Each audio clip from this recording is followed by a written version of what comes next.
El Athletic atraviesa por dificultades deportivas en la década de los 70.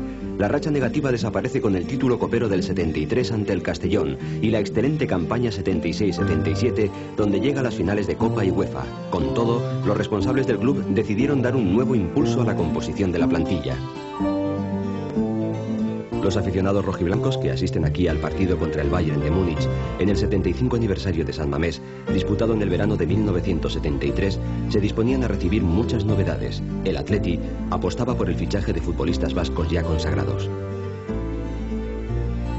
José Antonio Eguidazu fue el presidente que adoptó junto a su directiva una decisión trascendental. El Athletic apostaba en firme por la denominada Operación Retorno. En realidad, el retorno se inició con José María Lasa, todavía en tiempos del presidente Orar. Al jugador de Andoain le siguieron después los también guipuzcoanos Javier Irureta e Iñaki Churruca, como dos de los refuerzos más importantes en aquellos años dentro del fútbol español. A partir de estas incorporaciones había un nuevo Athletic. Además, en esta operación retorno aparecen también los nombres de Aitor Aguirre, procedente del Racing de Santander, Pedro Mari Zabalza, centrocampista entonces en el Barcelona, y el navarro Fernando Tirapú. Con todo ello, en la década de los 70 solo se alcanzó el título de Copa del 73. Era un pobre bagaje, por tanto, para un club que había estado acostumbrado a levantar trofeos. Bueno, yo creo que la operación retorno debe ser una operación que se realice de una manera siempre puntual y no de una manera indiscriminada. Tiene que haber jugadores con categoría que le puedan aportar algo al Athletic o suplir alguna carencia cuando, por ejemplo, pues puedes ver que en un puesto determinado no hay un jugador en Lezama que esté en condiciones de poder salir pronto. Entonces, esos jugadores, si tienen verdadera talla, no solo cubren una falta, sino que potencian el valor de todos los demás. Son un factor multiplicador. José Mari Lasa fue incorporado al Athletic en la temporada 72-73 procedente del Granada. El guipuzcoano fichó como extremo derecho marcando goles como este, pero acabó en posición de lateral. El melenudo Lasa caló hondo en las gradas de San Mamés y nadie le cuestionó nunca su entrega y combatividad permanentes.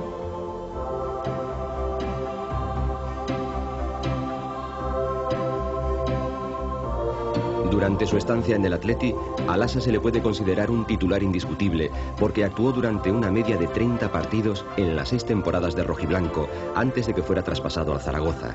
Debutó en la Rosaleda ante el Málaga y la incorporación del siempre incisivo Dani en el equipo titular le llevó a ocupar posiciones más retrasadas. El navarro Pedro Mari Zabalza se incorporó al Athletic en la temporada 73-74 procedente del Barcelona.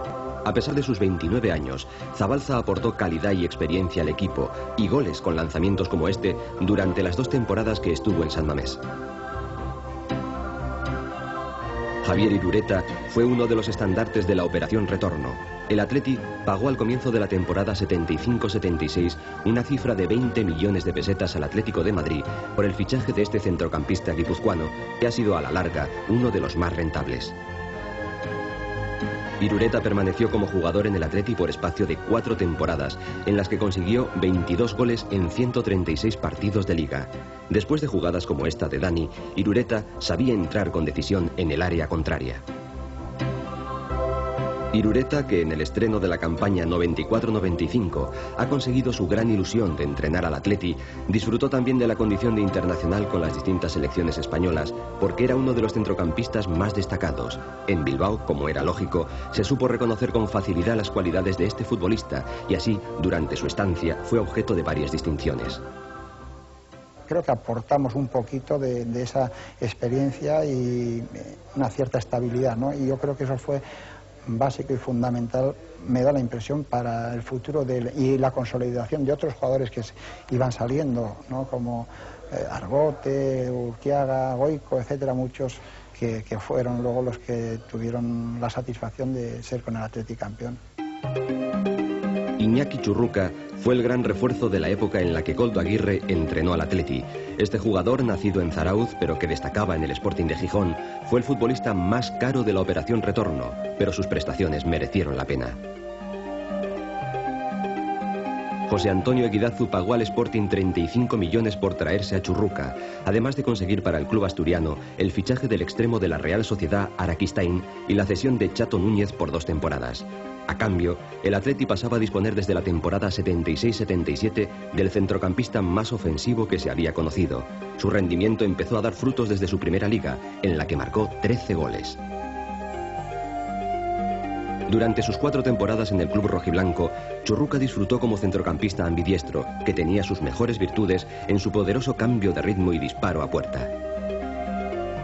Tirapu y Aitor Aguirre, que aparecen compartiendo mesa junto al resto de sus compañeros, fueron también 2 nombres importantes en el retorno al Atleti de jugadores vascos enrolados en otros clubes.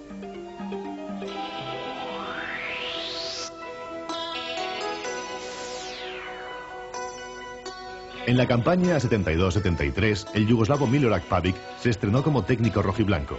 Ya en su primer año tuvo un enfrentamiento con Chechu Rojo y el jugador fue apartado 15 días del equipo. La Liga del Athletic en aquella temporada fue mediocre. Concluyó en 9ª posición y solo ofreció a sus seguidores la satisfacción de ganar en casa al Real Madrid y a quien luego se proclamaría campeón, el Atlético. Fue un año difícil, pero Pavic obtuvo con todo 2 títulos importantes que salvaron el ejercicio. El Athletic logró en Cádiz el trofeo Ramón de Carranza y al final el título de Copa. Chechu Rojo conseguía de esta manera un magistral tanto frente al Elche en el lanzamiento de una falta con su pierna izquierda. Rojo volvería a dejar sello en goles y jugadas como estas que reflejaban su innegable clase, aunque quien tuvo un protagonismo especial fue José Ángel Iríbar, que cayó enfermo durante la temporada 72-73. Había existido una gran preocupación por las dolencias del guardameta internacional, que padecía fiebres tras una dolencia renal. En realidad, se trataba de unas fiebres tifoideas. Su vuelta al equipo rojiblanco se produjo, como el propio jugador recuerda, antes de que finalizara la temporada. Me acuerdo que perdí alrededor de 14-15 kilos, pero bueno, esa misma temporada volví a jugar, o sea que, y además jugamos una final contra el Castellón, estando entrenador de Pavic. O sea que la recuperación fue muy buena y muy rápida.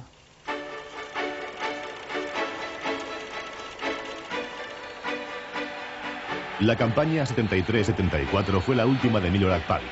Aunque Fidel Uriarte seguía marcando goles como este, e incluso tenía el acompañamiento de Antón Arieta, en realidad el Athletic no hacía un juego que encandilase a los aficionados.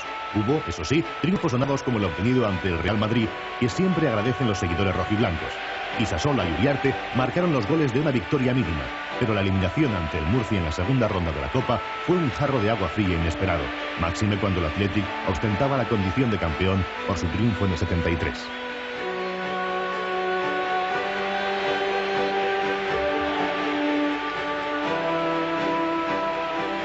Isasola, con esa fuerza que le caracterizaba, transforma de esta manera un penalti aquella temporada en Santander.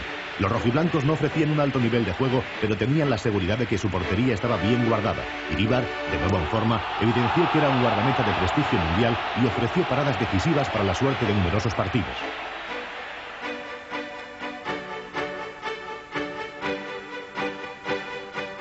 Todos tenemos virtudes y defectos. Yo una cosa que he tenido positiva creo que ha sido siempre que nunca he estado dependiendo un poquito de las cosas que puedan decir, ¿no? A mí me gustaba muchísimo entrenar, me gustaba muchísimo jugar, ¿no?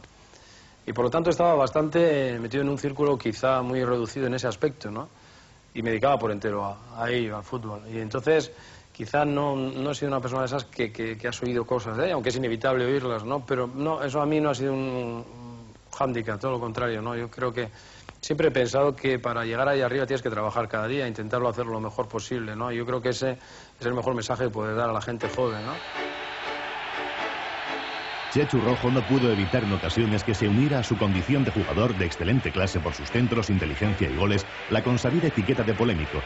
Rojo protagonizó en la temporada 73-74 una acción despectiva hacia un sector de la afición de San Mamés en el partido disputado ante el Oviedo, que le supuso el rechazo frontal del público y la sanción de la directiva.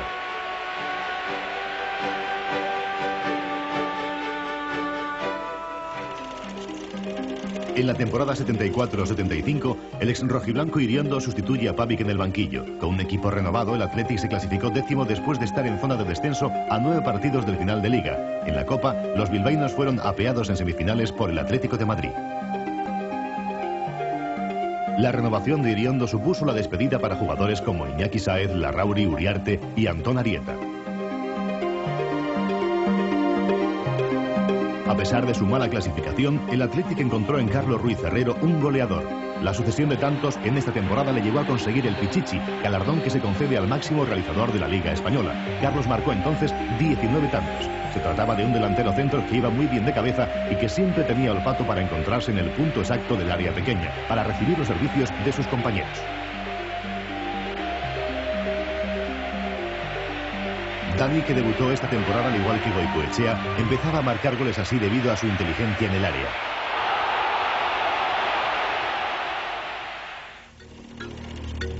En la campaña 75-76 sobresalió la trabajada victoria del Athletic sobre el Barcelona en San Mamés.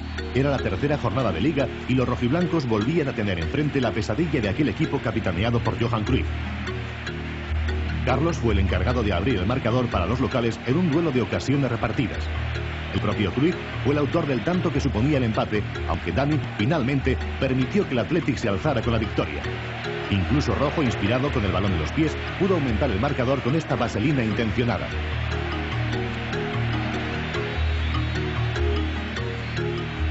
En el derbi vasco de aquel año en San Mamés, el Athletic se mantuvo seguro y sacó el partido adelante con goles de Dani e Irureta. Pero donde de verdad se saborean las victorias es en los encuentros con rivales como el Real Madrid. En aquella tarde de abril del 76, los rojiblancos empezaron a desarbolar al Madrid con el gol de Irureta.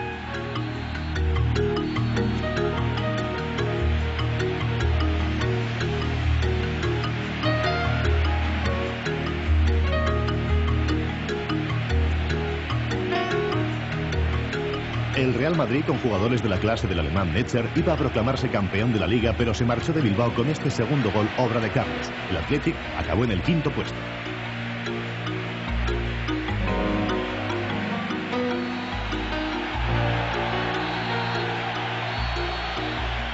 En la devolución de la visita del derbi, el Athletic no tuvo suerte y a pesar de que Dani mantenía su olfato goleador, la Real Sociedad se impuso en el viejo campo de Atocha a los bilbaínos por un apretado resultado de 3-2.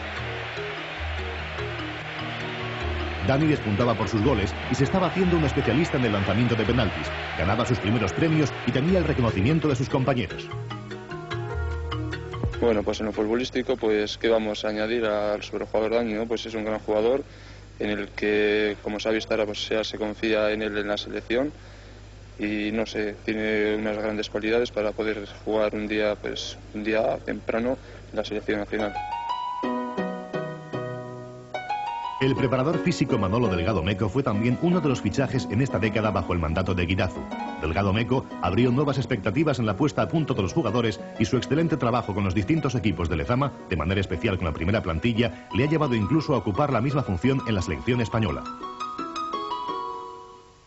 Que el Athletic de Bilbao es un equipo con una categoría impresionante y para mí, por los planes de trabajo, su escuela de Lezama y los triunfos conseguidos en épocas anteriores, es único en el mundo.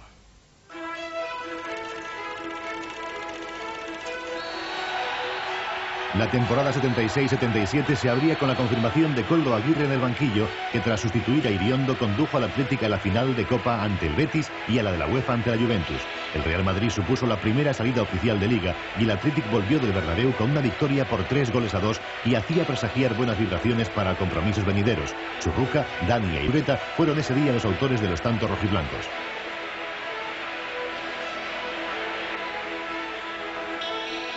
El Athletic ofrecía por aquel entonces una línea de gran juego tanto en la Liga como en la Copa. En esta competición precisamente se plantó en la final después de dejar en el camino a equipos como el Salamanca, al que endosó un contundente resultado global de 8-1.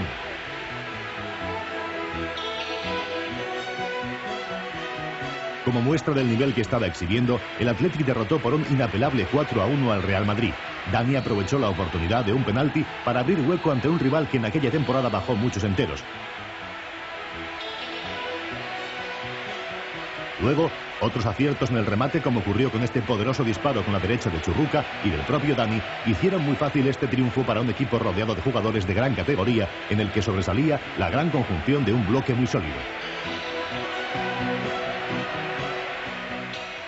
Bueno, este equipo yo creo que era un equipo eminentemente ofensivo, un equipo muy creativo, un equipo que salía siempre con mentalidad ganadora, que que íbamos siempre hacia adelante y en el cual había jugadores técnicamente buenos haciendo el complemento, jugadores de menos técnica pero que dentro del campo pues le echaban mucha casta.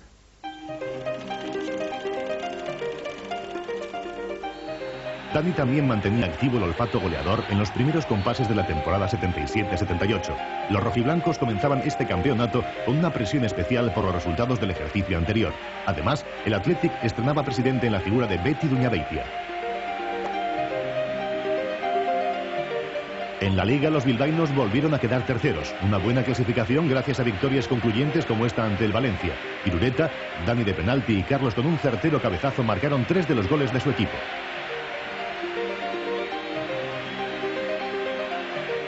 En el último partido del calendario, Athletic y Real Sociedad formaban juntos en Atocha antes de que Iríbar y Cortabarría vuelvan a saludarse.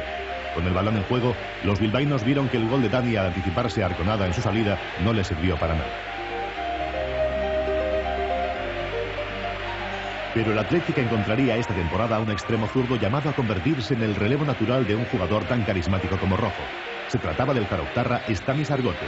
El debut de este prometedor jugador tuvo lugar contra el Atlético de Madrid un 2 de octubre de 1977 en San Mamés. Marcelino fue el marcador de Argote y el Athletic se impuso a los colchoneros por 1-0.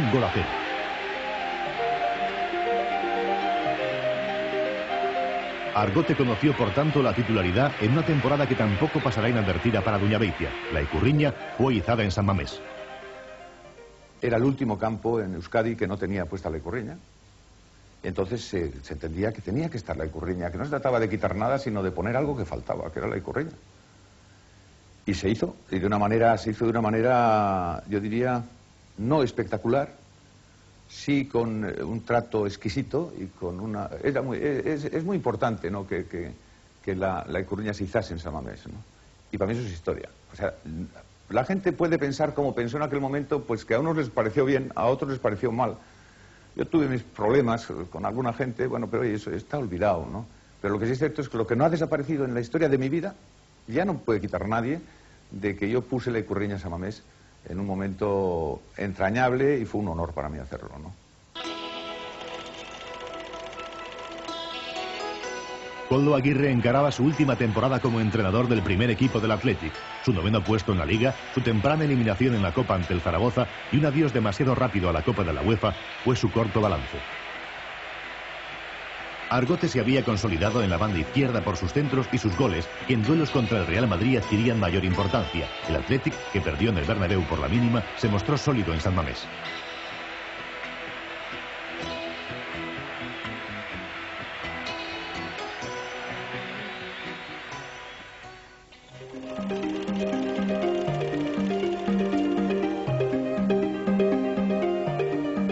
Se hacía obligado, por tanto, un nuevo relevo en la dirección técnica del Athletic. Comenzaba la campaña 79-80 y en ella se asistiría a cambios importantes dentro de la primera plantilla. De momento, el austriaco Helmut Senekovic fue elegido para ocupar la vacante de Koldo Aguirre. El nuevo entrenador trae sus propias teorías. Ordena el marcaje en zona, coloca de Andrés en la media y hace debutar a Noriega y Gallego. Pero al equipo le cuesta asimilar las innovaciones, mientras Urquiaga y Coecoechea se confirman como titulares. En una temporada intensa, el Athletic traspasa a José Ramón Alexanco al Barcelona con una cifra récord entonces de 100 millones de pesetas. Pero el equipo rojiblanco también pierde a Iríbar, a quien llega la hora de su adiós. Aguirreoa es su sustituto inmediato. En esta primera temporada del preparador austríaco en el club bilbaíno, el Athletic consigue el 7º puesto en la Liga, después de negarse la directiva a traspasar a Dani al Real Madrid o al Barcelona, que eran los dos clubes que le pretendían. Sin embargo, en la Copa fue eliminado por el Castilla, que dio la gran sorpresa en San Mamés.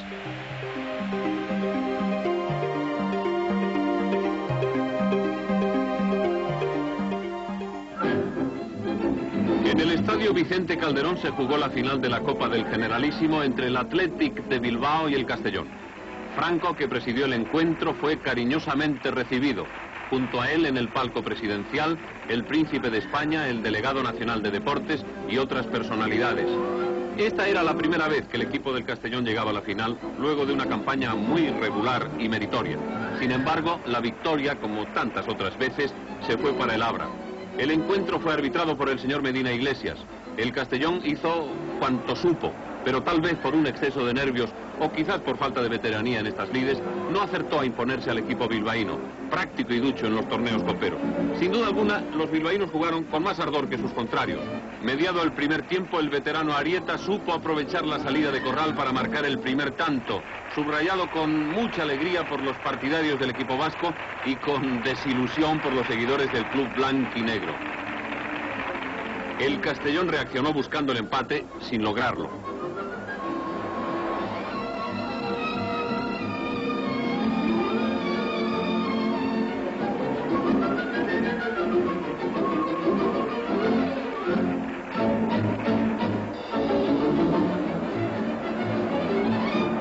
Luego, en el segundo tiempo, hubo un veloz ataque atlético que Corral, en última instancia, despejó con un pie. Finalmente Zubiaga remató oportuno y logró el segundo tanto, 2-0 a favor del Bilbao, y entusiasmo en los graderíos. Cuando marcas el gol quizás sí sientes una inmensa alegría, pero yo creo que quizás cuando termina el partido es cuando sientes. Porque además recuerdo que en ese partido Fidel Uriarte me estuvo comentando antes de él que llegar a la final y perderla, que es una tristeza terrible, y había que ganarla como fuera. Ya no habría más novedades. El capitán Sáez recogió la copa de manos de Franco entre el desbordado júbilo de los seguidores del club bilbaíno, que en esta temporada celebra sus bodas de diamante.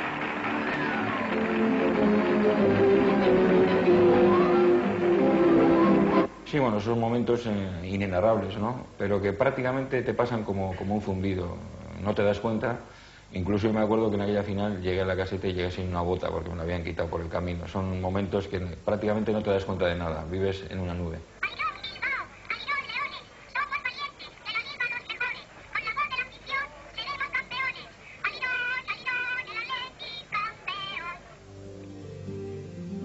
El Athletic se presentaba en otra final de Copa con suerte desigual a la de 4 años antes frente al Castellón, esta vez con el Betis de rival y el exrojiblanco Rafa Iriondo de entrenador del equipo contrario.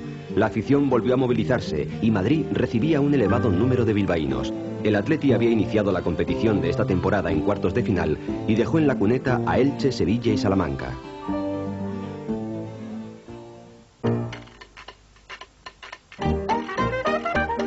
El Vicente Calderón, en esta ocasión, era el escenario designado para un encuentro que se convirtió en la final más larga de la historia.